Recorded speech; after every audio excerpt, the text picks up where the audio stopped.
রাধে রাধে, হরে কৃষ্ণ। রাধে রাধে, হরে কৃষ্ণ। রাধে রাধে।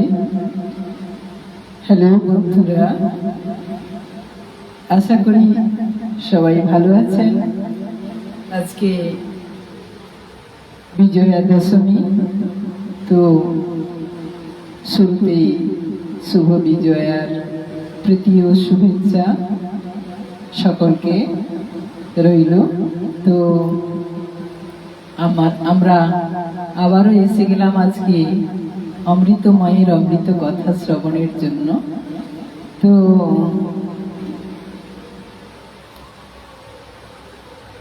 আশা করি এই সময়টা আমরা শ্রবণ করতে থাকব। তো আমার তো একটাই সমস্যা হয়, যেটা হচ্ছে শেষের দিকটাতে করে নেট প্রায় চলে যায়। তো তাই সময় বেশি নষ্ট না করে আমরা তাড়াতাড়ি করে মূল বিষয়ের মধ্যে প্রবেশ করব। কারণ আজকের আলোচ্য বিষয় শ্রীমদ্ ভগবতের প্রথম স্কন্ধের 7ম অধ্যায়। অর্থাৎ আগের দিন আমরা যেখানে ছেড়ে গিয়েছিলাম, আমরা আজকের আলোচনার প্রবেশে সেখান থেকেই প্রবেশ করব, সেখান থেকেই আমরা শুরু করব, তাহলে আমাদের বোঝার সুবিধে হবে। তো আশা করি বন্ধুরা সবাই উপস্থিত হয়েছেন। তো চলুন আমরা মূল বিষয়ের মধ্যে প্রবেশ করি। ওং তয়া হৃষিকেশ হৃদে স্থিতে নাহা যথা নিযুক্ত তথা কর্ম। অর্থাৎ, হে প্রভু, হে প্রাণনাথ, হে দীন দয়াল, পারের কাণ্ডারি গিরিধারী, হে পতি পাবন, তুমি আমায় যা দিয়াছ এ সকলই তোমার। তুমি আমায় যেমন নাচাও আমি তেমনি নাচি। তুমি আমাকে যে কর্ম করিতে বলিবে আমি সেই কর্মই করিব। প্রভু বললেন, আজ আমি তোমার বদন থেকে শ্রীমদ্ ভাগবতের প্রথম স্কন্ধ 7ম অধ্যায়ে কিভাবে অশ্বত্থামা দ্রৌপদীর পঞ্চপুত্রকে হত্যা করেছিলেন এবং তার পরিণতি কি হয়েছিল সেই কথাই শ্রবণ করব। আমি বললাম, হে প্রভু, আমি অতি ক্ষুদ্র মূর্খ, তুমি আমাকে শক্তি দাও। আমি অত্যন্ত দুর্বল, তোমার কৃপা বিনা কেমনে গাইব এমন অমৃত কথা। প্রভু বললেন, আমার যত পারিষদ বর্গ রয়েছে তাদের চরণ ধরো, অর্থাৎ সাধুগুরু বৈষ্ণবের কৃপা লাভ করো, তবে তো তুমি বলতে পারবে অমৃত কথা। তো চলুন গুরু বন্দনা ও বৈষ্ণব বন্দনার মধ্য দিয়ে শুরু করি আজকের অমৃত কথা। কর্মণ্যই ব্যাধি কারাস্তে মা ফলেষু কদাচন মা কর্মফল হেতুর্ভূমা তে সঙ্গহ সকর্মাণি। হে অর্জুন, গীতায় ভগবান শ্রীকৃষ্ণ অর্জুনকে বলছেন, হে অর্জুন, কর্মেই তোমার অধিকার, ফলে নয়। অতএব কর্ম করো, কিন্তু কর্ম ফলের হেতু হইও না, অর্থাৎ ফলের আশা করো না। আর কর্ম ত্যাগেও তোমার প্রবৃত্তি না হয় যেন। শ্রীকৃষ্ণ कहते हैं, कर्म करो फल की चिंता मत करो, क्योंकि जो कर्म को फल के लिए करता है वास्तव में ना उसे फल मिलता है, ना ही वो कर्म है। আমরা শ্রবণের জন্য বসেছি অমৃতময়ের অমৃত কথা। এই কথার প্রচারক শ্রীধাম গুরুকুঞ্জ ধাম, আস্তারা, তমলুক, পূর্ব মেদিনীপুর। শ্রী শ্রী গুরুদেবের রাতুল চরণ কমলাশ্রিতা গৌর গোপাল কৃষ্ণ পিয়াসী শ্রীমতী গোবিন্দ দাসী শ্যামা। জয় নিত্যানন্দ প্রভু, জয় গৌরাঙ্গ মহাপ্রভু, জয় শ্রীকৃষ্ণ, জয় শ্রী গুরুদেবের চরণ স্মরণ করে ভাগবত কথা প্রারম্ভে সকল সাধুগুরু বৈষ্ণব চরণে ও ভক্তির মূর্তিমতী মায়েদের চরণে কোটি কোটি দণ্ডবত প্রণাম।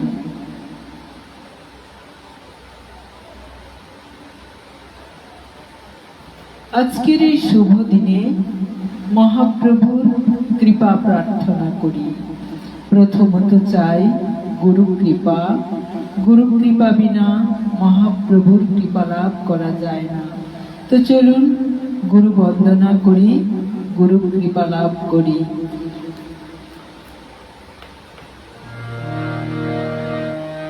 শ্রী গুরু চরণ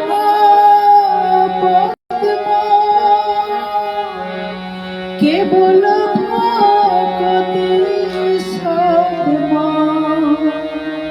বন্দময় সাবধান মতে বন্দময় সাবধান মতে যাহার কৃপাতে ভাই এ ভবতারিয়া যাই কৃষ্ণ প্রাপ্তি হয় যাহা হইতে শ্রী গুরু মুখ পদ্ম চিত্তে করিয়া আর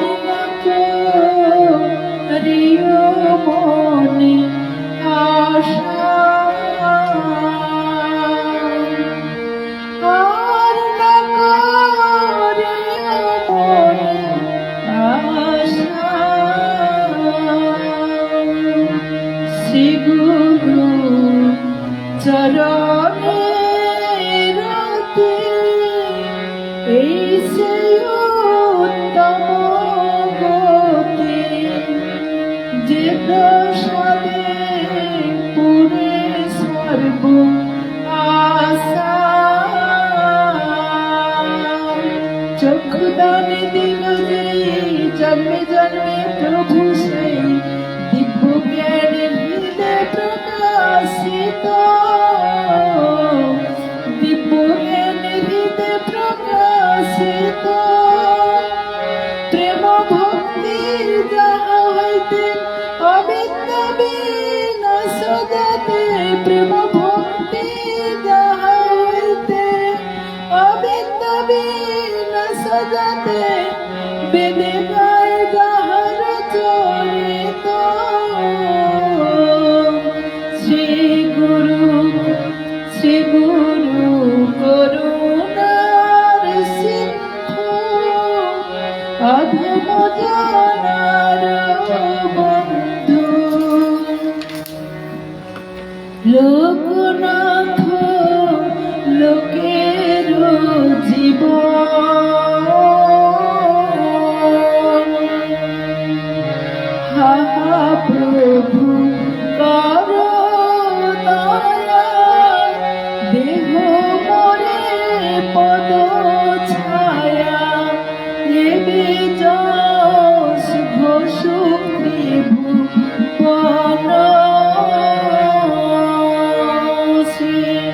শ্রী গুরু চরণ পদ্ম কেবল ভক্তি সদম বন্দময়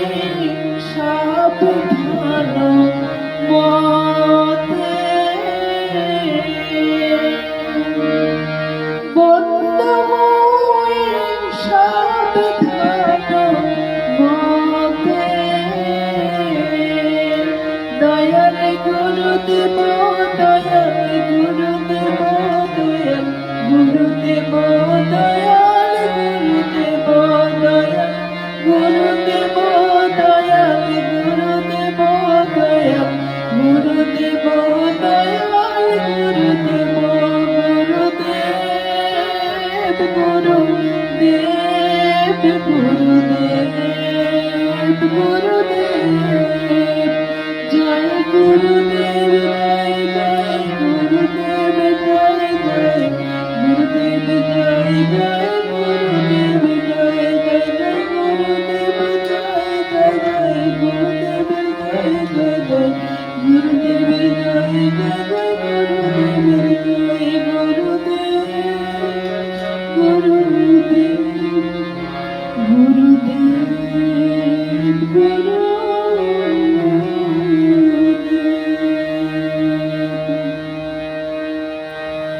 শ্রী গুরু চরণ পদ্মকে ভক্তি সহকারে বন্দনা করতে বলেছেন, সেবা করতে বলেছেন। সাবধান, কারণ সেবাতে সামান্য ত্রুটি হয়ে গেলে সেবা অপরাধ হয়ে যায়। যতটা কৃষ্ণ প্রাপ্তি হয় এই সেবার দ্বারা তার অধিক অপরাধ হয়ে যায়। সেবাতে ত্রুটি দেখা দিলে এই অপরাধে যতটা উপরে উঠেছিলাম ঠিক ততটাই তিনি নামিয়ে আনেন। গুরুদেব নানাভাবে পরীক্ষা নেন। তো চলুন সেবা ভক্তি কি এবং কিভাবে তা লাভ করা যায় সেই সম্পর্কে আমাদের কিঞ্চিত জানতেই হয়। ঋষিকেন ঋষিকেশ সেবনং ভক্তিরুচ্যতে। আমাদের পঞ্চ জ্ঞানেন্দ্রিয় যথা চক্ষু, কর্ণ, নাসিকা, জিহ্বা, ত্বক এবং পঞ্চ কর্মেন্দ্রিয় যথা বাক অর্থাৎ মুখ, পানি অর্থাৎ হাত, পাদ অর্থাৎ পা, পায়ু অর্থাৎ মলদ্বার, উপস্থ অর্থাৎ যৌন ইন্দ্রিয়, এইগুলি কর্ম ইন্দ্রিয়। এই ইন্দ্রিয়ের অধিপতি শ্রী ভগবানের সেবা করাকে সেবা ভক্তি বলা হয়। গুরু হচ্ছেন ভগবানের প্রতিনিধি, তাই গুরুর সেবা করলে ভগবানের সেবা করা হয়। ভগবান বলছেন আমার চেয়ে আমার ভক্ত বড়। তো ভক্তকে না, যার মধ্যে কৃষ্ণ ভক্তি রয়েছে, যিনি কৃষ্ণ সম্পর্কে কথা বলেন, যিনি শ্রীকৃষ্ণকে চিনতে সাহায্য করেন, ইনি হলেন গুরু। পদকর্তা বলেছেন, কি বলেছেন? ওহে বৈষ্ণব ঠাকুর দয়ার সাগর, ইদাসে করুণা করি। ওহে বৈষ্ণব ঠাকুর দয়ার সাগর, ইদাসে করুণা করি। দিয়া পদ ছায়া শুধু আমারে, তোমার চরণ ধরি। ছয় বেদ তুমি, ছয় দোষ শোধি, ছয় গুণ দেহ দাসে, ছয় সত সঙ্গ দেহ আমারে, বসেছি সঙ্গের আশে। কৃষ্ণ সে তোমার, কৃষ্ণ দিতে পারো, তোমার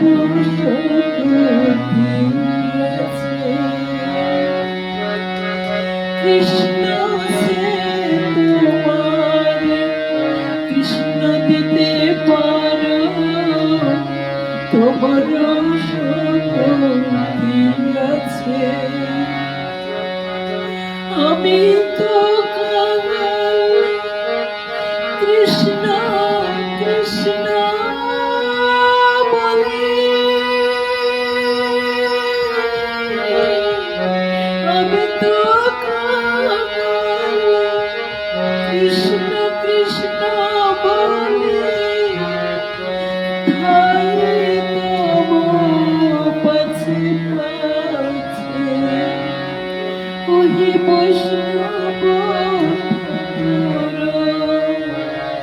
দয়ার সাগর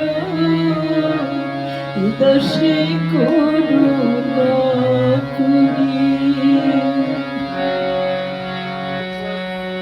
অর্থাৎ গুরুর পিছু পিছু ধাওয়া করি কৃষ্ণ পাওয়ার জন্য।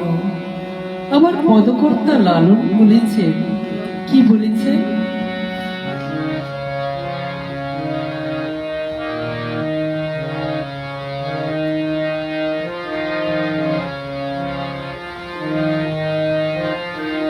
যদি ধরিতে বাসনা থাকে,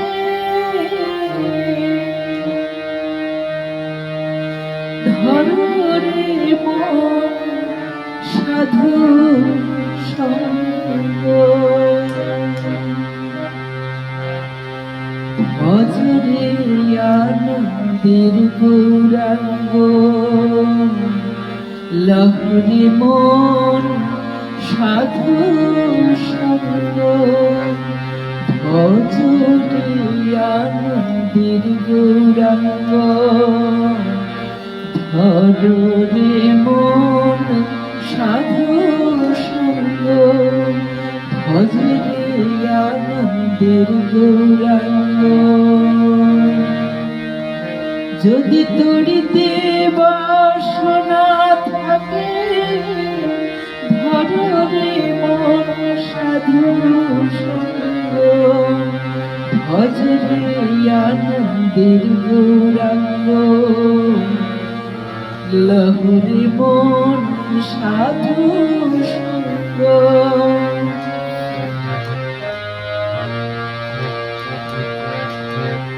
সাধুর গুণ যায় না বলা, শুদ্ধ চিত্ত অন্তর খোলা।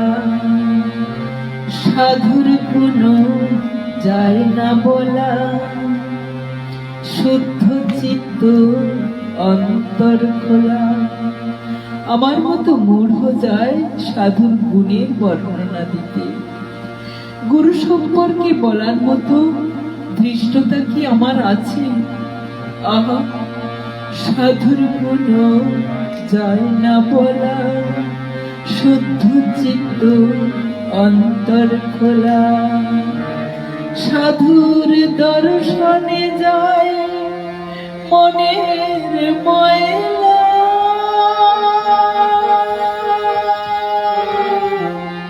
গুরু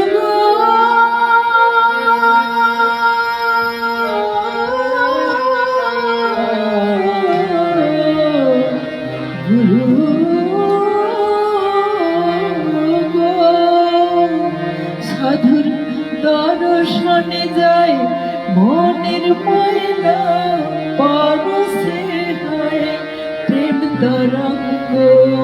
দর্শনে হয়, দর্শনে যায় মনের ময়লা, পরশে হয় প্রেম তরঙ্গ। ভজরে আনন্দের গৌরাঙ্গ, ধরে মন সাধু সঙ্গ। ভজরে আনন্দের গৌরাঙ্গ।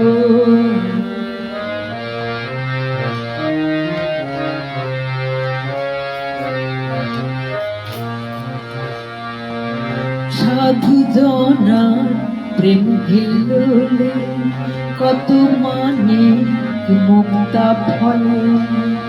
সাধু জনার প্রেম হিল্লোলে, কত মানে মুক্তা ফলে।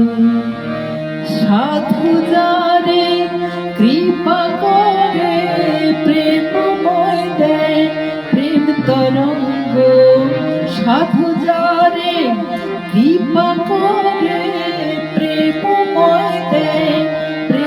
তরঙ্গ ভজরে আনন্দের গৌরাঙ্গ লহরী মন সাধু সঙ্গ ভজরে আনন্দের গৌরাঙ্গ।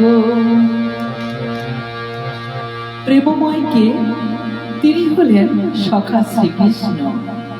গৌর সুন্দর, তার জন্য গুরু কৃপা অবশ্যই প্রয়োজন। এক রসে হয় প্রতিবাদী, একই রসে ঘুরছে নদী। এক রসে হয় প্রতিবাদী, একই রসে ঘুরছে নদী।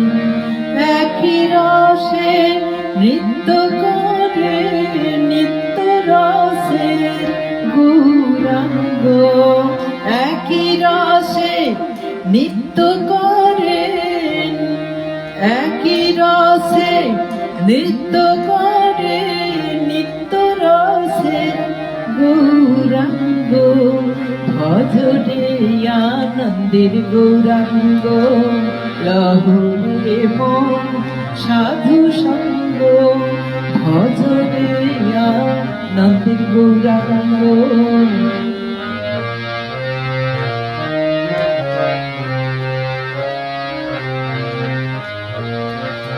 সাধু সঙ্গ গুণে রং ধরিবে, পূর্ব স্বভাব দূরে যাবে।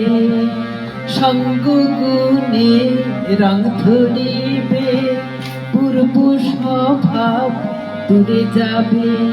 ফকির লালন বলে তারে প্রাণে গোবিন্দ, প্রাণের গোবিন্দ আমার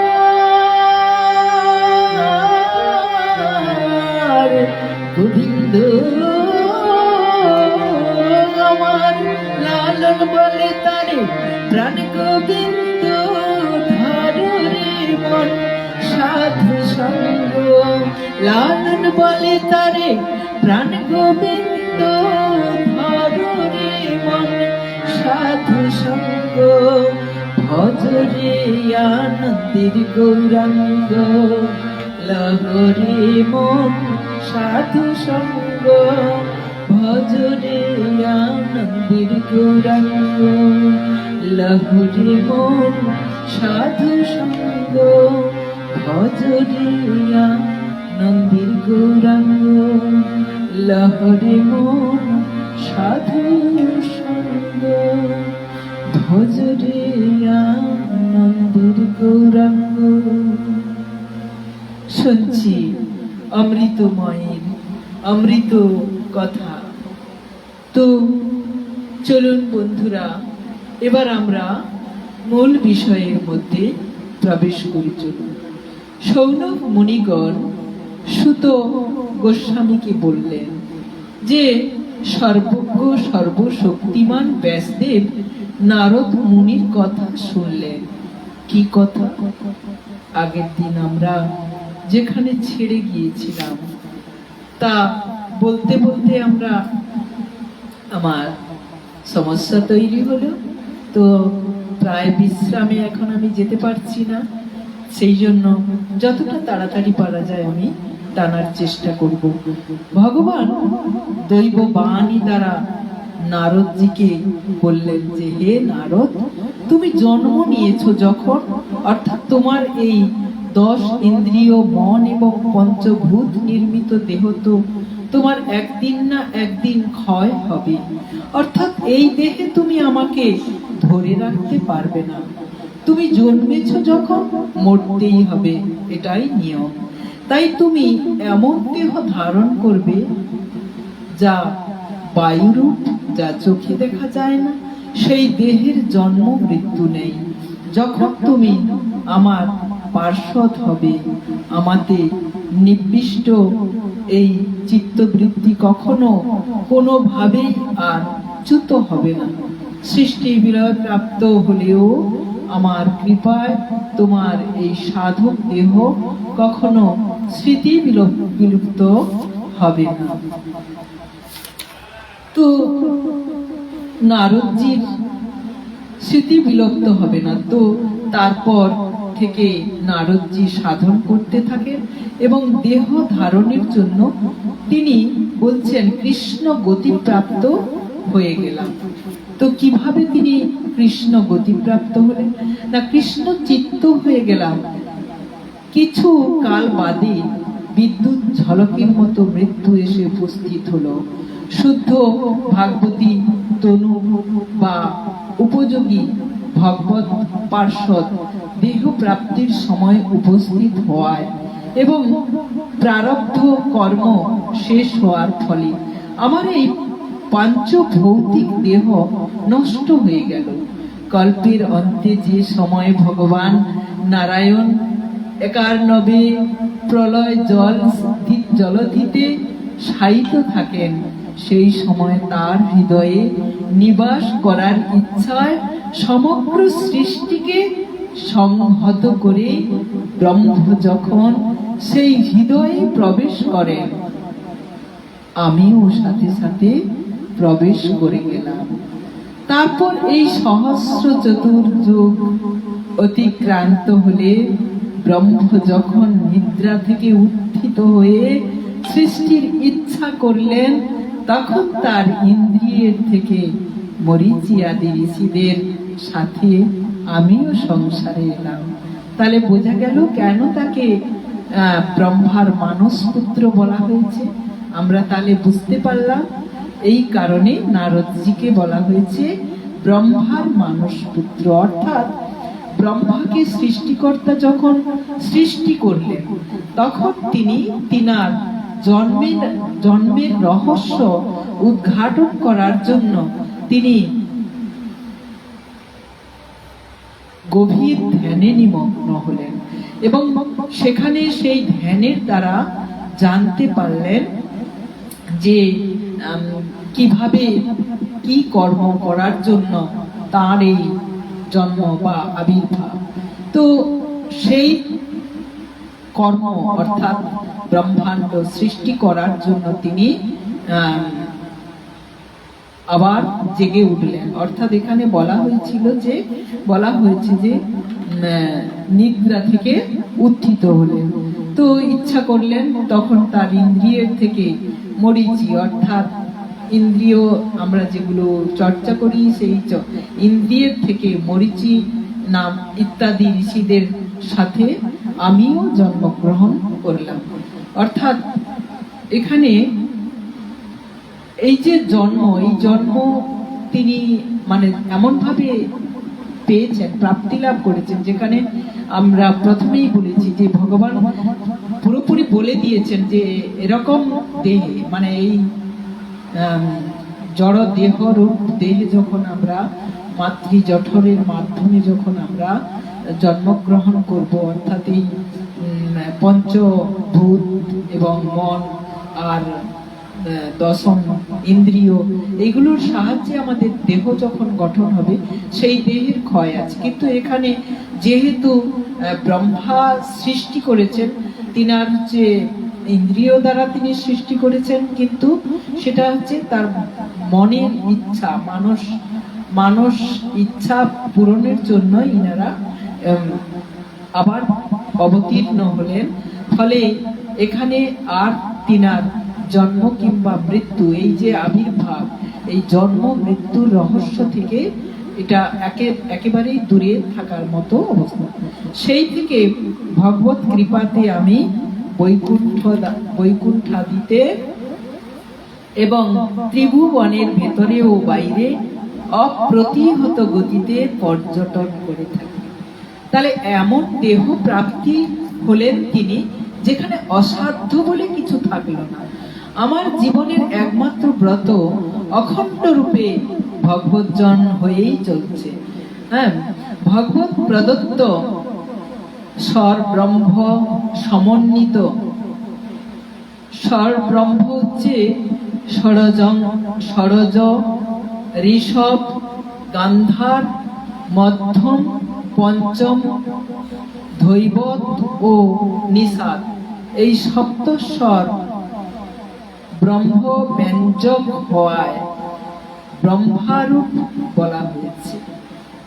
তাহলে সপ্তস্বর যে আমরা সঙ্গীতের সময় ব্যবহার করে থাকি, সেই জন্য সবসময় নারদজি যে এই যুক্ত ছিলেন বা এইভাবে তার জন্ম রহস্য ছিল, সেই জন্য সপ্তস্বর ব্রহ্ম ব্যঞ্জক হওয়ায় ব্রহ্মরূপ বলা হয়েছে।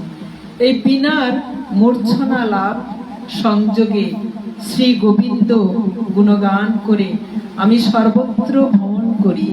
আমি যখন তার লীলা কীর্তন করতে থাকি, তখন সেই প্রভু, যার চরণে সর্বতীর্থের উদ্গম এবং যার লীলা কীর্তন আমার অতীব প্রিয়, যেন আহুতির মতো তাড়াতাড়ি এসে আমার হৃদয়ে দর্শন প্রদান করে।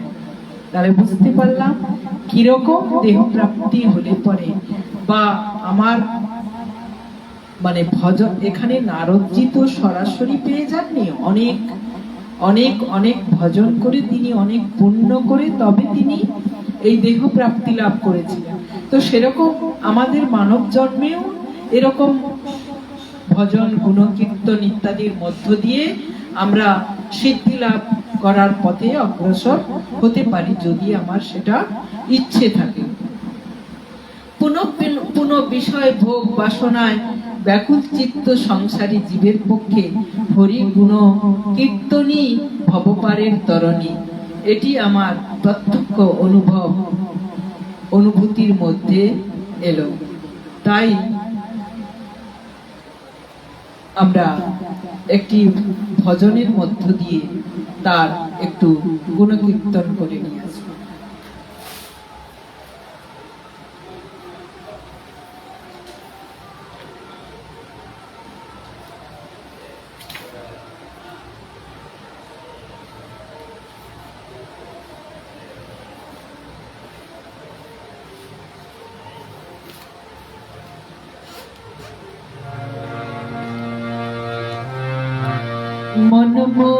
मनमोहन रात तेरी प्रभु, मन मोहन रात तेरी प्रभु, मिल जाओगे आप कहीं ना कहीं, मिल जाओगे आप कहीं ना कहीं, यदि चाहो हमारे दिल में है, यदि चाहो हमारे दिल में है, तुझे ढूंढे ही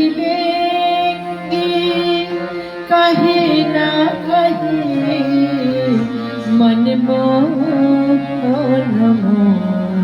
रात तेरी प्रभु।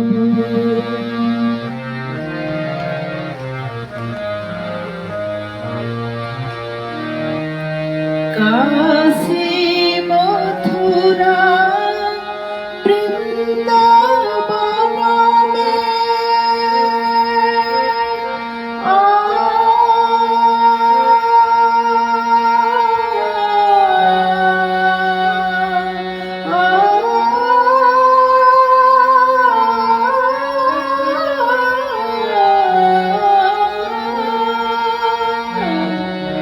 काशी मथुरा वृंदावन में, अयोध्यापुरी की गलियात में,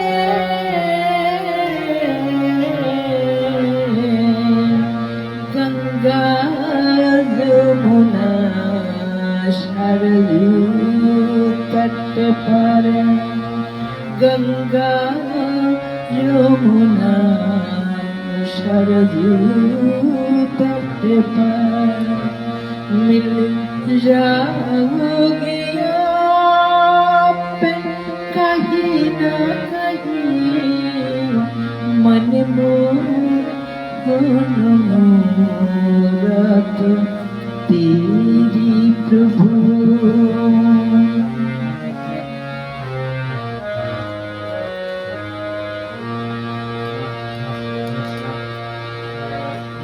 घर बार को छोड़ सन्यासी हुए, सबका परित्याग उदासी हुए। घर बार को छोड़ सन्यासी हुए, सबका परित्याग उदासी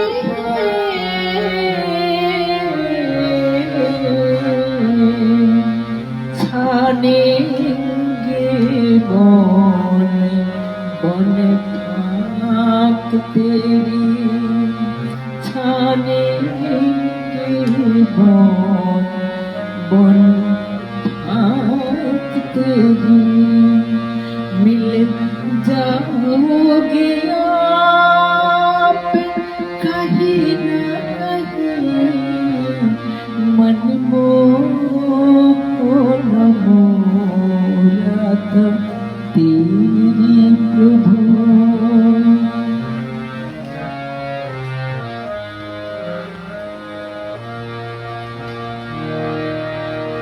सब भक्त तुम्हीं को घेरेंगे, आ, आ, आ,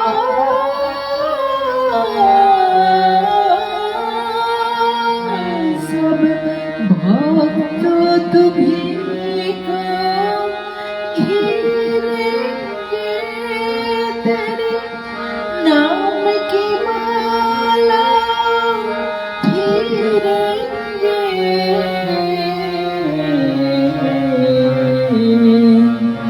जब आप ही खुद शर्माओगे, जब आप ही खुद शर्माओगे, हमें दर्शन दोगे कहीं ना कहीं मन मोहरत तेरी प्रभु। मिल जाओगे आप कहीं ना कहीं मन मोहरत तेरी प्रभु। তো আমরা শুনছি অমৃতময়ের অমৃত কথা। তো বলছেন কাম লোভাতুর দ্বারা নিরন্তর নিপীড়িত অন্তঃকরণ শ্রী গোবিন্দ চরণ সেবা দ্বারা যেমন প্রত্যক্ষ শান্তি পায়, তো যম নিয়মাদি যোগ মার্গের সাধনে সেই শান্তি পায় না। হে ব্যাসদেব, আপনি নিষ্পাপ, আপনি আমাকে যা কিছু জিজ্ঞাসা করছেন সেই প্রশ্নের উত্তর নিজ জন্ম ও সাধনার রহস্য এবং আপনার চিত্ত তৃপ্তির উপায় সমূহ আপনার কাছে বর্ণনা করলাম। সুত বললেন, হে শৌনকাদি ঋষিগণ, দেবর্ষি নারদ ব্যাসদেবকে এই কথা বলে এবং তার অনুমতি নিয়ে বীণা বাজাতে বাজাতে স্বচ্ছন্দ বিচরণের উদ্দেশ্যে চলে গেলেন। আহা, সেই দেবর্ষি নারদ ধন্য, কারণ তিনি সাঙ্গপাণি, সার অঙ্গপাণি যার। তো ভগবানের গুণ সকল নিজের বীণা যন্ত্র সহকারে কীর্তন করে নিজে তো আনন্দময় থাকেনি, সাথে সাথে এই ত্রিতাপ তত্ত্ব জগৎকেও আনন্দিত করতে থাকেন। জয় গুরু, জয় গুরু, জয় গুরু। সেই কথা শুনলেন ব্যাসদেব। তখন নারদ মুনি প্রস্থান করলে ব্যাসদেব যা করেছিলেন তা আমাদের আজকের কথা। ব্রহ্ম নদী সরস্বতীর পশ্চিম তীরে সম্মাপ্রাস একটি আশ্রম আছে। সেখানে মুনি ঋষিদের যজ্ঞ ইত্যাদি হতে থাকে। সেটি হলো ব্যাসদেবের আশ্রম। সেই আশ্রমের চারিধার সুন্দর বদরী বৃক্ষ অর্থাৎ বয় ফুলের গাছ দ্বারা পরিবেষ্টিত। সেখানে বসে আচমন করে নিজের মনকে ভগবত ধ্যানে সমাহিত করলেন। হরিভক্তি যোগে নিজের মনকে পূর্বরূপে একাগ্র ও নির্মল করে আদি পুরুষ পরমাত্মা এবং তার আশ্রিত মায়াকে দেখতে পেলেন। এই মায়ায় মোহিত হয়ে জীব সকল ত্রিগুণাতীত হয়ে ও নিজেদের ত্রিগুণাত্মক বলে মনে করেন। এর ফলে নানা রকম কষ্ট ভোগ করে। এই দুঃখ কষ্ট থেকে মুক্তি পাওয়ার উপায় হচ্ছে কেবলমাত্র ভগবানের ভক্তি। কিন্তু সংসারী মানুষ কথা জানে না। এই কথা চিন্তা করে তিনি সংসারী মানুষের কল্যাণের জন্য পরমহংস সংহিতা শ্রীমদ্ ভাগবত রচনা করলেন।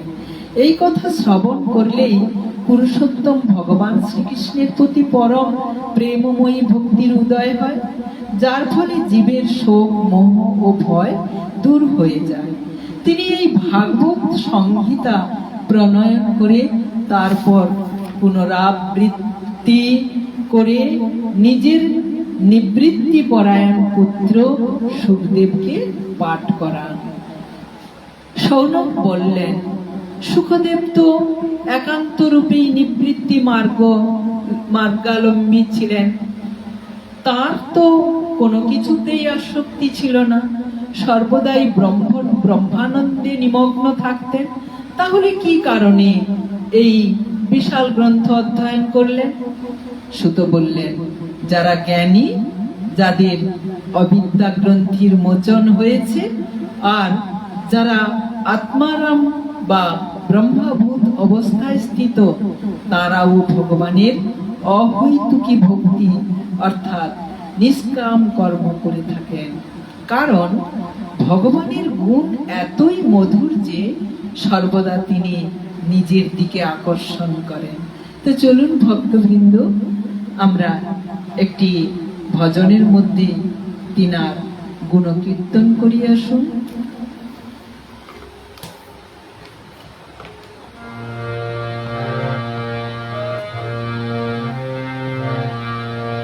তোমার মূর্তি যদি এত সুন্দর, না জানি তুমি কত সুন্দর। তোমার মূর্তি যদি এত সুন্দর, না জানি সখা তুমি কত সুন্দর। তোমার মূর্তি যদি এত সুন্দর, না জানি সখা তুমি কত সুন্দর।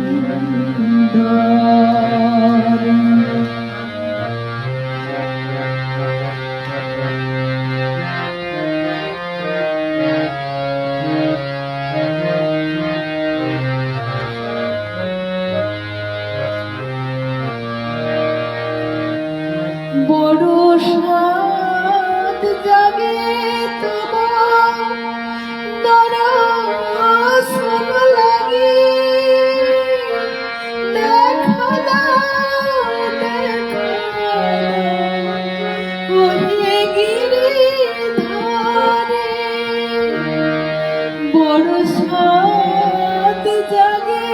তব দর্শন লাগে,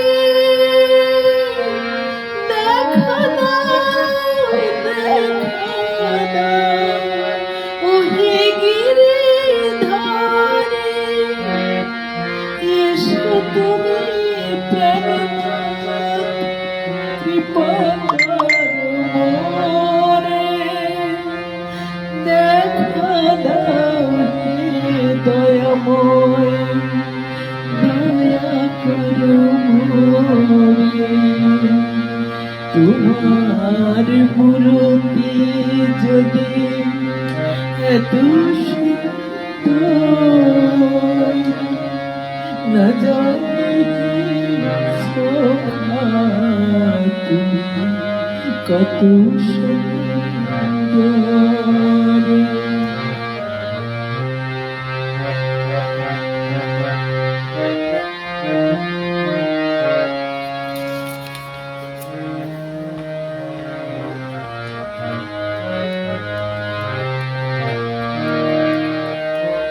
তুমি নয়নের মণি, তুমি অশ্রুবিন্দু, তুমি করুণাময় প্রভু, করুণার সিন্ধু। তুমি নয়নের মণি, তুমি অশ্রুবিন্দু, তুমি করুণাময় প্রভু, করুণার সিন্ধু। বদন ধুয়ে নেব দিয়ে অশ্রু জলে, দেখা দাও হে কৃপাময়, কৃপা করো মোরে। তোমার মূর্তি যদি এত সুন্দর, না জানি শোভা তুমি কত সুন্দর।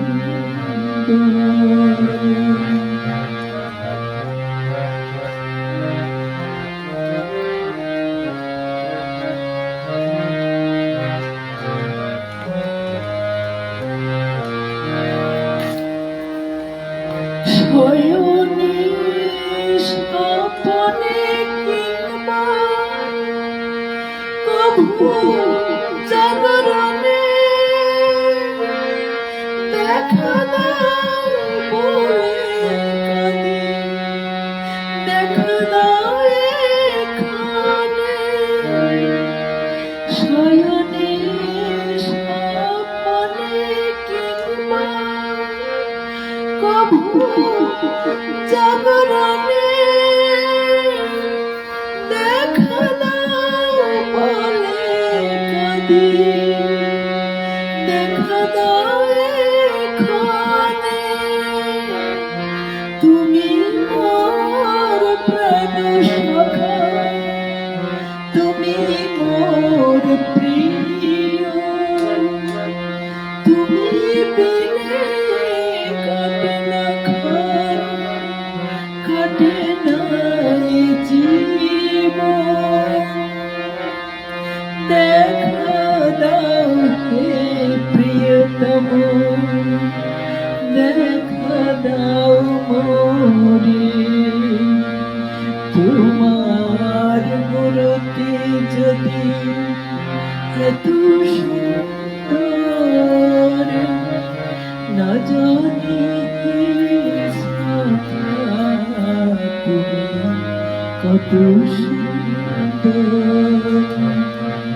তোমার মূর্তি যদি এত সুন্দর, না জানি শাখা তুমি কত সুন্দর। শুনছি অমৃত মায়ের অমৃত কথা। বলছেন তাছাড়া সুখদেব তো ভগবত ভক্তগণের অত্যন্ত প্রিয় এবং স্বয়ং ভগবান ব্যাসদেবের পুত্র। শ্রীহরির গুণে তিনি তার প্রতি আকৃষ্ট হয়ে পড়েন আর সেই আকর্ষণে মোহিত হয়ে এই বিশাল গ্রন্থ অধ্যয়ন করেন। তো তাহলে কেন বলছেন তিনি সর্বগুণ সর্বকিছু প্রাপ্তি হওয়া সত্ত্বেও কেন তিনি এই গ্রন্থ পাঠ করছেন? যে তিনার গুণকীর্তন যত করা যায় তত বেশি তাকে কাছে পাওয়া যায়, এবং এই রস যে একবার আস্বাদন করেছে তার লালসা সব সময় যতই পাক না কেন মনে হয় অতৃপ্ত থেকে গেল কিছু, আরো আরো আরো চাই। দয়াময়, তুমি আমার সঙ্গ ছেড়ো না, এ প্রাণ কেবল তোমার জন্য।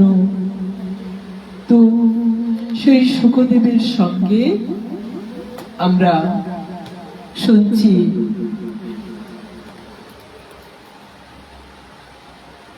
শ্রীমদ্ ভাগবতের প্রথম স্কন্ধের 7ম অধ্যায়।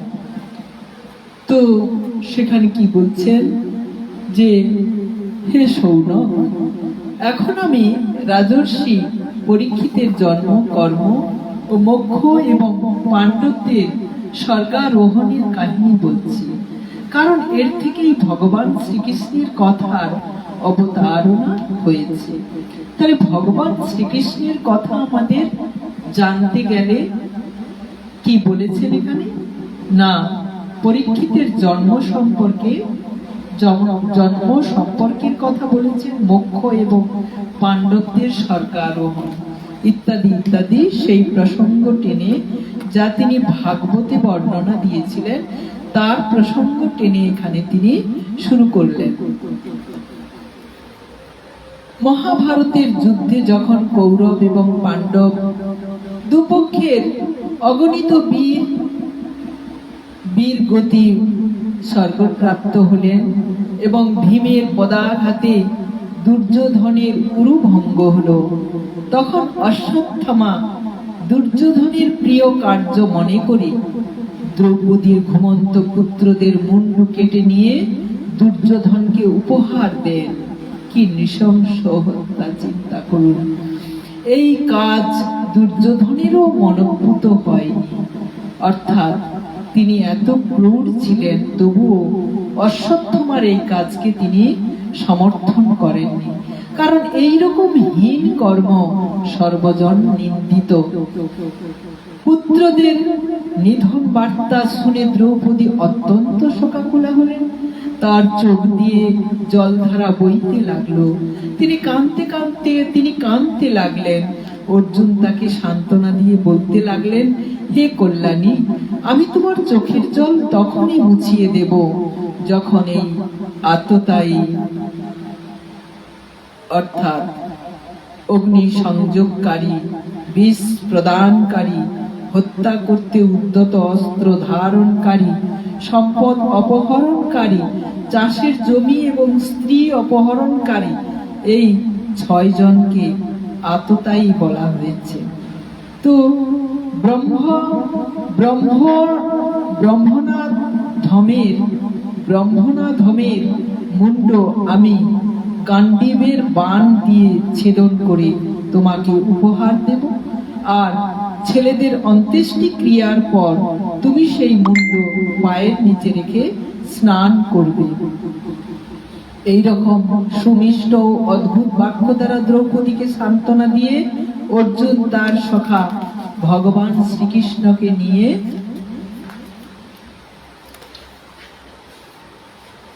শ্রীকৃষ্ণের পরামর্শে তাকে রথের সারথি করে, কবচ ধারণ করে, গান্ডীব ধনুর হাতে নিয়ে রথে চড়ে গুরুপুত্র অশ্বত্থামার পশ্চাৎ ধাবন করলেন।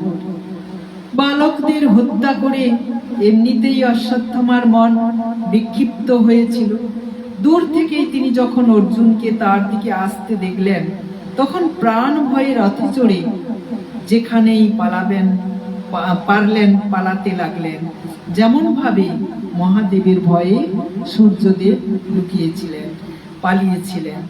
দ্রোণপুত্র অশ্বত্থমা যখন দেখলেন যে তার রথের ঘোড়াগুলি পরিশ্রান্ত হয়ে পড়েছে এবং তিনি নিজে একেবারে নিরাশ্রয়, তখন একমাত্র ব্রহ্মাস্ত্রকেই তার প্রাণ রক্ষীকারী বলে মনে করলেন। তাহলে সেই মুহূর্তে অশ্বত্থমা কি করলেন? তার ঘোড়াগুলো ছুটতে ছুটতে ছুটতে ছুটতে ক্লান্ত পরিশ্রান্ত হয়ে গেছে। অশ্বত্থমা দেখলো যে আমার এখানে আশ্রয়স্থল বলে কিছুই নেই, অর্থাৎ আমাকে অর্জুনের হাতে মরতেই হবে। তখন তিনি কি করলেন? তার হাতে যে ব্রহ্ম অস্ত্র ছিল সেই ব্রহ্ম অস্ত্র তিনি নিক্ষেপ করার সিদ্ধান্ত নিলেন। দ্রোণপুত্র অশ্বত্থমা যখন দেখলেন যে এরকম পরিস্থিতি, যদিও তিনি ব্রহ্মাস্ত্র উপসংহারের নিয়ম জানতেন না, অর্থাৎ কিভাবে অস্ত্র ছুড়ে দিলেন, কিন্তু সেটা কিভাবে সেই অস্ত্র কার্যকরী হওয়ার পর তাকে বিনষ্ট করা হবে সেটা তিনি জানতেন না। তাই তিনি কি করলেন না, ব্রহ্মাস্ত্রকেই তার প্রাণ রক্ষাকারী বলে মনে করে, সেটা তিনি উপসংহারের নিয়ম জানতেন না, তবুও প্রাণ সংকটকালে তিনি আচমন করে ধ্যানস্থ হয়ে ব্রহ্মাস্ত্রে নিক্ষেপ করলেন। এই অস্ত্র থেকে নির্গত প্রচন্ড তেজ 10 দিক জ্বলতে লাগলো। অর্জুন দেখলেন যে এবার তো তার নিজেরই প্রাণ সংকট উপস্থিত। তখন তিনি শ্রীকৃষ্ণকে বললেন, কি বললেন যে এমতো অবস্থায় কি করা যায়? শ্রীকৃষ্ণ বললেন, তুমি সচ্চিদানন্দরূপ পরমাত্মা। শ্রীকৃষ্ণকে বললেন, সচ্চিদানন্দরূপ পরমাত্মা, তুমি অনন্ত শক্তি, তুমি ভক্তগণের ভয় হরণকারী, সংসার তাপ তপ্ত জীবের তুমিই একমাত্র তাপ হরণ।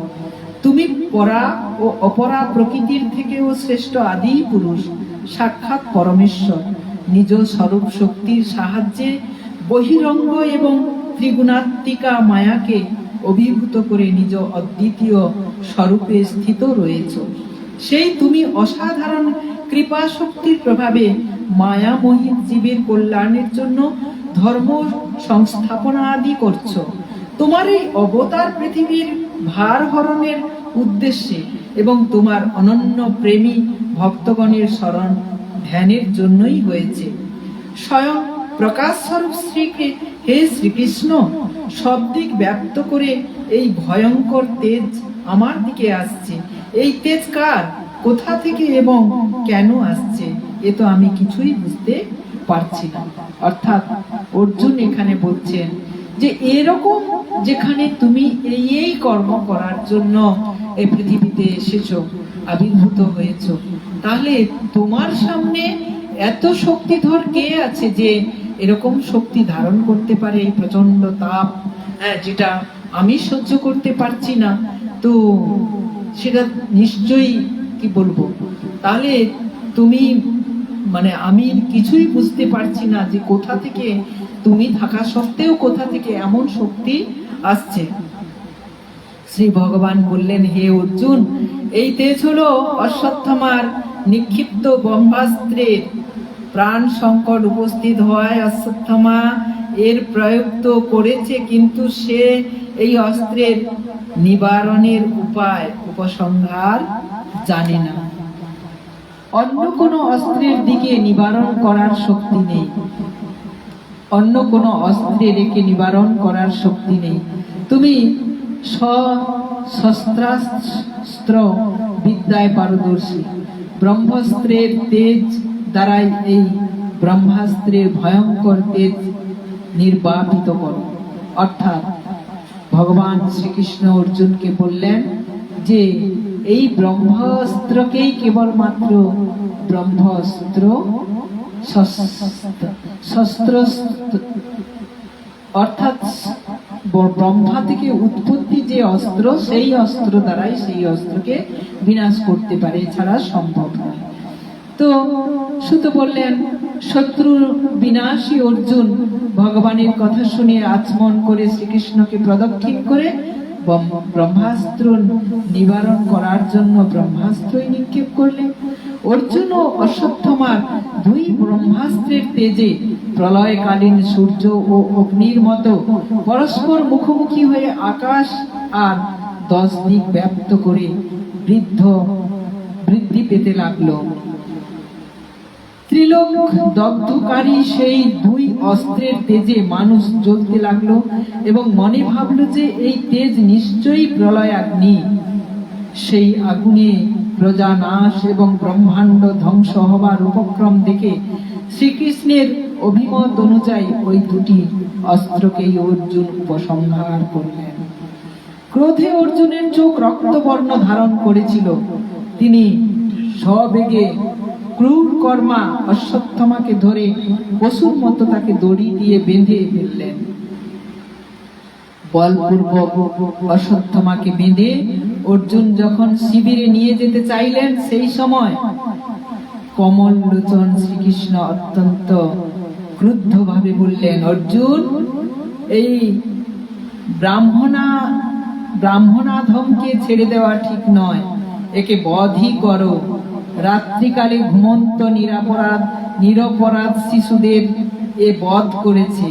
ধর্মজ্ঞ ব্যক্তি অসাবধান, মদ্যপানে মত্ত, পাগল, নিভৃত বালক, স্ত্রী, বিবেক জ্ঞান শূন্য, শরণাগত, রথিহীন এবং ভীত শত্রুকে কখনো বধ করেন না।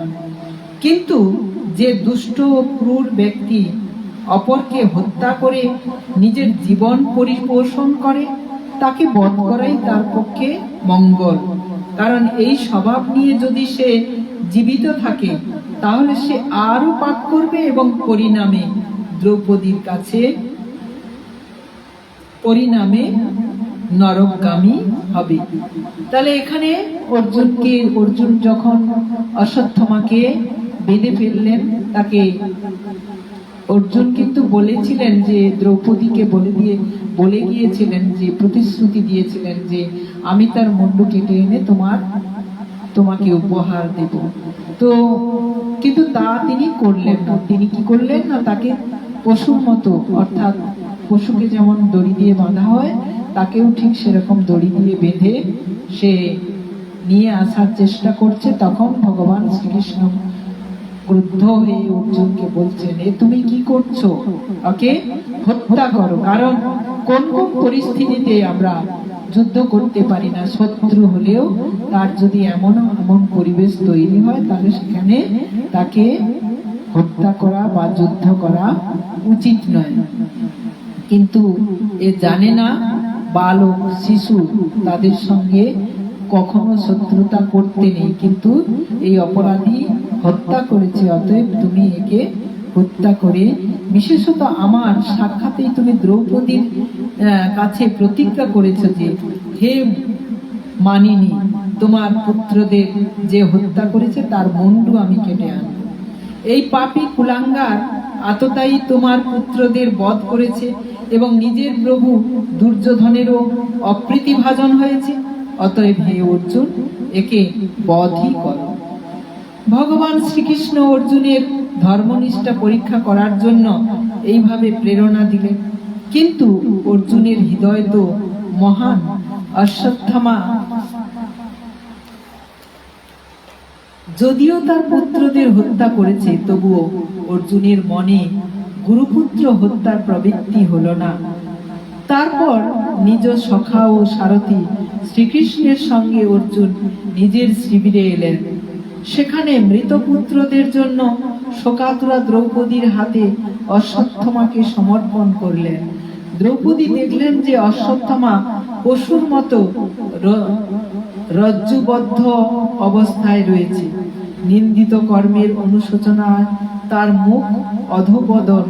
নিজের অনিষ্টকারী গুরুপুত্র অশ্বত্থামাকে এইরকম অপমানিত দেখে দ্রৌপদীর কোমল হৃদয় দয়ায় ভরে উঠল এবং তিনিও অশ্বত্থামাকে প্রণাম করলেন। দেখুন, দ্রৌপদী তার পঞ্চপুত্রকে হত্যা করার জন্য তিনি প্রচন্ড পরিমাণে শোকাকুলা ছিলেন এবং যার কাছে অর্জুন এরকম প্রতিজ্ঞাবদ্ধ হয়েছিলেন, তো তিনি তার উপর ক্রুদ্ধ হবেন কি? তার এই দুর্গতি দেখে যে তিনি গুরুপুত্র এবং তার এই দুর্গতি দেখে তিনি অশ্বত্থামাকে প্রণাম করলেন। গুরুপুত্রকে এইভাবে বেঁধে আনা দ্রৌপদীর সহ্য হলো না। তিনি বললেন, ছেড়ে দাও, ছেড়ে দাও, ইনি ব্রাহ্মণ, আমাদের অত্যন্ত পূজনীয়, যার কৃপায় তুমি গোপনীয় মন্ত্র, তার প্রয়োগ ও উপসংহার সহ সমস্ত শস্ত্র অস্ত্রাদি বিদ্যা শিখেছ। ইনি তোমার সেই আচার্য দ্রোণ পুত্রেরই পুত্র রূপে এখানে বর্তমান। দ্রোণাচার্যের অর্ধাঙ্গিনী কৃপি তার বীরপুত্রের প্রতি মমতাবশতই পতির সাথে সহমরণে যেতে পারেননি। তিনি আজও জীবিতা। অর্থাৎ দ্রৌপদী যে মা, তার পঞ্চপুত্র হারিয়ে তিনি যে শোকাকুলা, সেটা তিনি অনুভব করতে পেরেছেন। যে তার অর্থাৎ এখানে বলেছেন যে গুরুপুত্র অশ্বত্থামার যদি ওই একই রূপ শাস্তি হয়, তাহলে বলছেন যে তার মা, আমি যে কষ্টটা পাচ্ছি আমার পুত্র হারানোর জন্য, তাহলে তার মা যে হচ্ছে পুত্র সুখ লাভের জন্য স্বামীর সঙ্গে সহমরণে যাননি, তো সেই মা জননী কত দুঃখ পাবেন। তাই বলছেন তুমি একে ছেড়ে দাও, ইনি ব্রাহ্মণ। আর সব থেকে বড় কথা হচ্ছে যে গুরুর কাছ থেকে তুমি শিক্ষা লাভ করেছো, তুমি এই যে অস্ত্র ধ্বংস করার যা যাবতীয় সবকিছু গুরুদেব নিজ সন্তানকে না দিয়ে সেখানে কৃপণতা করে তোমাকে তোমার প্রতি কৃপা প্রদর্শন করেছেন, যার জন্য তুমি এত বড় যোদ্ধা হতে পেরেছো, যার জন্য তুমি অশ্বত্থামাকে বাঁধতে পেরেছো। তা না হলে তোমার কোনো সাধ্য ছিল না। যদি অশ্বত্থামা ঠিকঠাক ভাবে গ্রহণ করত, তাহলে সেখানে তোমার কৃতজ্ঞতাবশত এর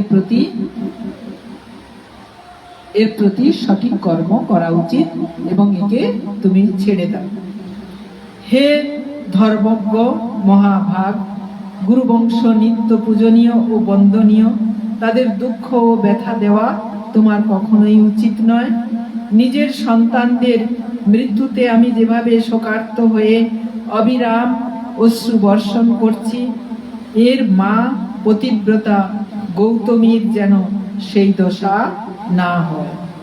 যেসব উচ্ছৃঙ্খল রাজা নিজেদের কুকীর্তির দ্বারা ব্রাহ্মণ কুলকে ক্রুদ্ধ করে, সেই ক্রুদ্ধ ব্রাহ্মণ কুল সেই রাজাদের সপরিবারে শোকানলে অচিরেই ভস্ম করে। অর্থাৎ তোমাকে এর শাস্তি দেওয়ার দরকার নেই, এর পাপের শাস্তি এ নিজের থেকেই পেয়ে যাবে।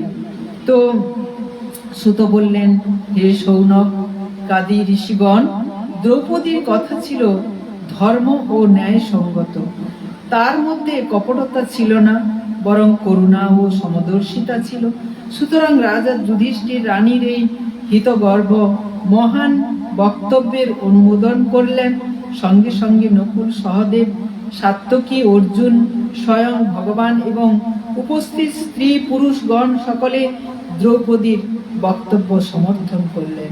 সেই সময়ে কেবলমাত্র ভীম ক্রুদ্ধ হয়ে বললেন, যে অশ্বত্থামা না নিজের প্রয়োজনে না তার প্রভুর প্রয়োজনে নিরর্থক নিদ্রিত শিশুদের বধ করেছে, তাকে বধ করাই উচিত।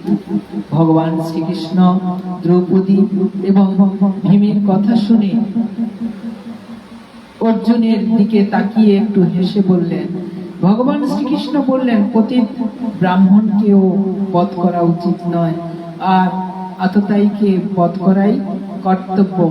শাস্ত্রে আমি এই দুই রকম অনুশাসনী নিয়ে দিয়েছি, সুতরাং তুমি এই দুইয়েরই মর্যাদা রক্ষা করো।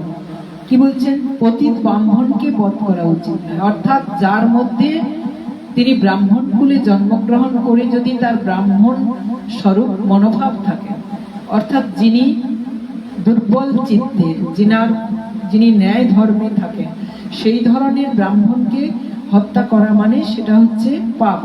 কিন্তু যে আততায়ী ব্রাহ্মণ, মানে যার কোনো কর্তব্য বোধ নেই, শাস্ত্রে আমি এই দুই রকম অনুশাসনই দিয়েছি, সুতরাং তুমি এই দুয়েরই মর্যাদা রক্ষা করো। দ্রৌপদীকে সান্ত্বনা দেবার সময় যে প্রতিজ্ঞা তুমি করেছিলে সেই প্রতিজ্ঞাও পালন করো, এবং ভীম, দ্রৌপদী ও আমার যা প্রীতিকর হয় তাও করো। অর্থাৎ ভীম যা চাইছে আর তুমি যা কথা দিয়েছ দ্রৌপদীকে, আর দ্রৌপদী তার ন্যায়ের কথা বলছে, তার মাতৃত্ব সুলভ মনোভাবের কথা বলছে, কিন্তু আমি যে শাস্ত্রবিধি অনুযায়ী নীতি দিয়েছি তুমি সেটা পালন করো। সুত বললেন, ভগবানের অন্তরের কথা অর্জুন তৎক্ষণাৎ বুঝতে পেরে নিজের তলোয়ার দিয়ে অশ্বত্থামার শিরোমণি কেশ সহ কর্তন করলেন। তাহলে অশ্বত্থামার শিরোমণি কেশ সহ, অর্থাৎ বালকদের বধ করাতে অশ্বত্থামা আগেই তো শ্রীহীন হয়েছিলেন, এখন মণি এবং ব্রহ্ম তেজও গেল। তারপর তার দড়ির বাঁধন খুলে দিয়ে তাকে শিবির থেকে বের করে দিলেন। অর্থাৎ তাকে কি করা হলো না, যেটাকে বলা হয় তার শিরচ্ছেদ না করে তার মাথা থেকে তার মুন্ডন করে দেওয়া হলো। অর্থাৎ যেটা আমরা বলি না, এটা একটা শাস্তি। তো সেই কারণে তিনি এখন, তার সৌন্দর্য এমনিতেই চলে গেছিল, তারপরে এখানে কেশকে বলা হয়েছে মণি স্বরূপ, তো সেটা আর ব্রহ্ম তেজও গেল। তারপর তার দড়ির বাঁধন খুলে দিয়ে তাকে ছেড়ে দিলেন। মস্তক মুন্ডন, অর্থদণ্ড ও নিবাসস্থল থেকে বিতাড়ন, এগুলো ব্রাহ্মণ ধর্মের পক্ষে বধেরই সমান দণ্ড। এই জন্য এদের অন্য কোনো দৈহিক দণ্ডের বিধান করা হয়নি। পুত্রদের মৃত্যুতে দ্রৌপদী ও পাণ্ডবরা সকলেই শোকাতুর হয়েছিলেন। এখন তারা মৃত ভাই বন্ধুদের দাহ ইত্যাদি অন্ত্যেষ্টিক্রিয়া সম্পন্ন করলেন। তাহলে এখানে আমরা এই সপ্তম অধ্যায়ে যেটা বলা হয়েছিল যে অশ্বত্থামা কর্তৃক দ্রৌপদী পঞ্চপুত্রের নিধন এবং অর্জুনের দণ্ডদান, তো এইটা আমাদের আজকের আলোচ্য বিষয় ছিল। আজকের অমৃতময়ের অমৃত কথার প্রথম আমরা বিষয়ের মধ্যে প্রবেশ করলাম, যে ভাগবতের মূল যে প্রথম স্কন্ধের বিষয়, সেই বিষয়ে প্রবেশ করতে আমাদের প্রায় 6 দিন লাগলো। অর্থাৎ এর আগে তারও আগে আমরা তার ভগবত মাহাত্ম্য সম্পর্কে 6 দিন আলোচনা করেছি। তারপরে আমরা 6ষ্ঠ অধ্যায় পর্যন্ত, প্রথম স্কন্ধের 6ষ্ঠ অধ্যায় পর্যন্ত আমরা বিভিন্ন বিষয়ে কিভাবে ভাগবত লেখা শুরু হয়েছিল এবং নারদজির সঙ্গে ব্যাসদেব কি কথোপকথন হয়েছিল এবং নারদজির পূর্বজন্মের ইতিহাস, সেই বৃত্তান্ত ব্যাসদেবকে বলেছিলেন এবং ব্যাসদেব সেখান থেকে কি জ্ঞান অর্জন করেছিলেন এবং সেই জ্ঞানের দ্বারা কিভাবে তিনি এই ভাগবত রচনায় প্রবেশ করেছিলেন, সেটাই আমরা এতদিন ধরে পাঠ করলাম। তো আজকে আমরা সেই অমৃতময়ের অমৃত কথার মধ্যে প্রবেশ করলাম, যেখানে ভগবানকে এর আগে অনেক রকম ভাবে নারদজি বর্ণনা দিয়েছেন, কিন্তু ব্যাসদেব যেটা ভাগবতের মধ্যে প্রবেশ করলেন সেটা হচ্ছে মহাভারতের অংশকে তুলে এনে এখানে ভাগবতের মধ্যে প্রবেশ করলেন। তাহলে এর পরের দিন থেকে আমরা 8ম অধ্যায়ে কি আছে সেটা আমরা পরের দিন শ্রবণ করব। তো হ্যাঁ, তার আগে একটা কথা বলিনি, যেহেতু পরের দিন আমার একাদশী আছে, সেই জন্য পরের দিনটা আমাদের কাছে মঙ্গলময়। আমরা শ্রীহরির চরণে থাকবো, তো প্রত্যেকেই থাকবো। আশা করি আপনারাও আমার সঙ্গে থাকবেন। এতদিন ধরে যারা শ্রবণ করছেন তারা, আমি থাকবো মানে তারাও থাকবেন আমার সঙ্গে। তো আমরা শ্রীহরির চরণতলে থেকে আমরা শ্রীহরি গুণকীর্তন শ্রবণ করব। আর প্রত্যেক একাদশীতে সকাল সন্ধ্যা 2টি সময়ই আমার গুরুদেবের ভাগবত কথা আলোচনা হয়। তো সেই কারণে আমি সেই স্থানে অবস্থান করি, যার জন্য আগামীকালের জন্য আমাদের বিশ্রাম থাকবে। আমার ফেসবুক লাইভ বিশ্রাম থাকবে, আর তার পরের দিন যেমন হয় আবার তেমনি চলতে থাকবে।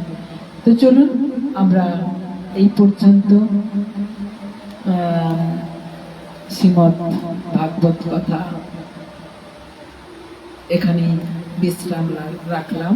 যেহেতু আগামীকাল একাদশী আছে, আমাকেও একটু প্রস্তুতি নিতে হবে, সেবা লাগাতে হবে, আর তাড়াতাড়ি একটু শয়ন করতে হবে, কারণ আবার তো সকাল থেকে অনেক কর্ম থাকে, তো যেতে হবে যেহেতু, তো সেই কারণে এখানেই আমি বিশ্রাম রাখলাম। জয় জয় রাধে কৃষ্ণ গোবিন্দ, রাধে গোবিন্দ, রাধে গোবিন্দ।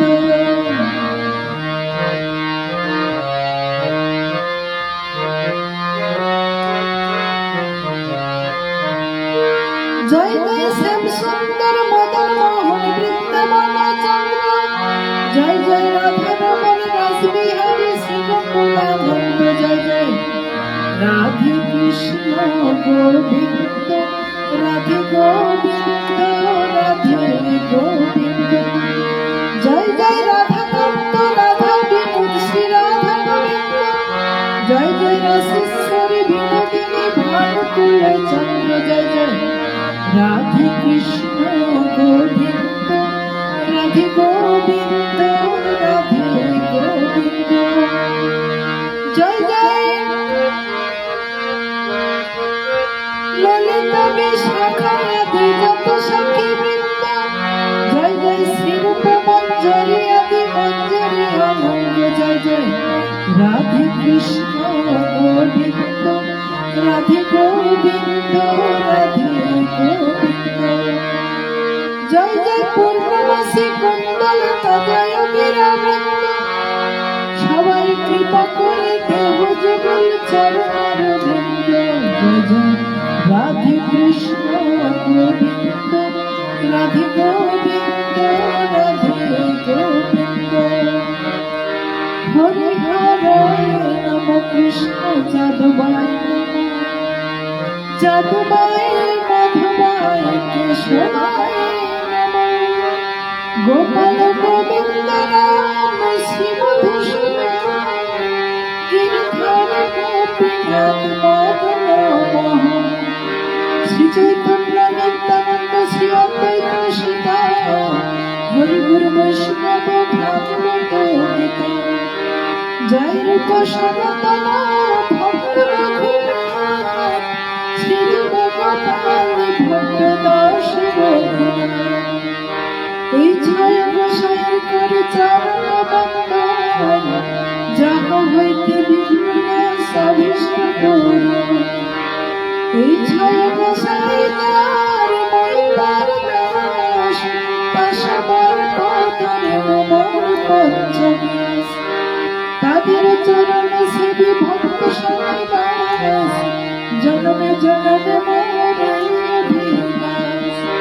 এই ছয় গোসাই নামে প্রাদুর্ভাবের মাস, রাধা কৃষ্ণ নিত্য লীলা করিলেন প্রকাশ। আনন্দে বল হরি ভজ বৃন্দাবন, শ্রী গুরু বৈষ্ণব পদে ভজাইয়া মন। শ্রী গুরু বৈষ্ণব পদ হৃদয় দাস, নাম সংকীর্তন করে নরোত্তম দাস। এইখানে বাজারে ভাই শ্রী চৈতন্যের ঘর, আপনি নিতাই চাঁদ বলে হরি বল। হরি বল, হরি বল, হরি বল, হরি বল। গুরবে গৌরচন্দ্রায় শ্রী রাধিকায় স্তবায়, কৃষ্ণায় কৃষ্ণ ভক্তায় তদ্ভক্তায় নমো নমঃ। বাঞ্ছা কল্পতরুভ্যশ্চ কৃপা সিন্ধুভ্যেব চ, পতিতানাং পাবনেভ্যো বৈষ্ণবেভ্যো নমো নমঃ।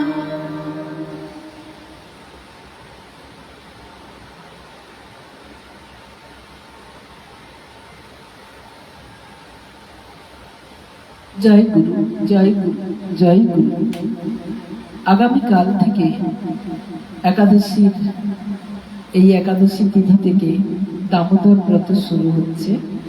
তো যে সকল বন্ধুরা আমার লাইভে থাকেন, আপনারা পারলে চেষ্টা করবেন আগামীকাল একবার গুরুদেবের আশ্রমে আসার।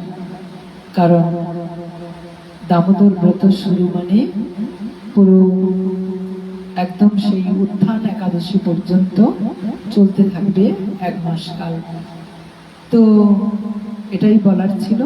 তো চলুন ভক্তবৃন্দ, জয় গুরু, জয় গুরু, জয় গুরু।